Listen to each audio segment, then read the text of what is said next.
Bonjour à tous. Alors, je vais vous faire une petite vidéo pour rappel sur la tenue d'archet, qui est très importante parce que rappelez-vous que l'archet c'est 80% de l'instrument, donc une bonne tenue d'archet est quand même très importante. Je vous fais un petit rappel rapide. Vous pouvez tenir l'archet de la main gauche et venir positionner la main droite au-dessus de la baguette. Comme ceci, le petit doigt au-dessus de la pastille, l'index sur la garniture en métal et les deux autres au milieu en touchant ici la mèche. En fait, il ne faut pas que les doigts fassent l'araignée comme ça. Il faut que les doigts soient le plus naturel possible et au repos, en fait, votre main, elle est comme ça, elle n'est pas comme ça. Voilà, donc souvenez-vous de ça. Voilà. Et le pouce, très important qu'on oublie généralement, dans le creux de l'archet, ici, entre la hausse et la poussette en cuir. Voilà, arrondi, ce qui donne ceci.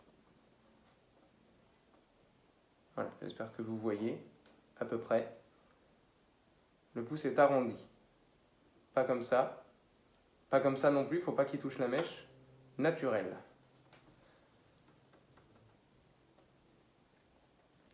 Voilà. Une fois que vous avez votre archet en bonne position, je vous conseille néanmoins, pour le positionner correctement, de vous mettre l'archet sur la corde. Voilà. Donc je le refais une fois, comme ceci. La main tournée légèrement vers la pointe. Toujours les mêmes exercices. L'archet jusqu'au bout, jusqu'à la pointe, la corde de sol. Et je reviens jusqu'au talon. Et je fais ça sur les 4 cordes. En tirant et en poussant. Toute la longueur de l'archet à chaque fois. Là, je le fais un peu vite.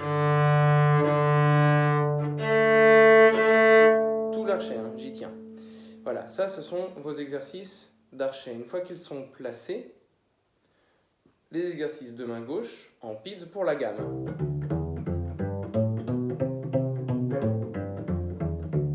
En montant et en descendant. N'oubliez pas vos petites marques que je vous ai mises sur le violoncelle.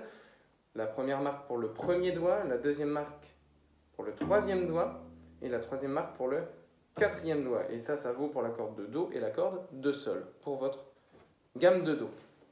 Voilà. Pour tous ceux qui débutent, je vous ai très certainement parlé du premier morceau en bas de la leçon numéro 2 de Feuillard. Je vous le joue une fois.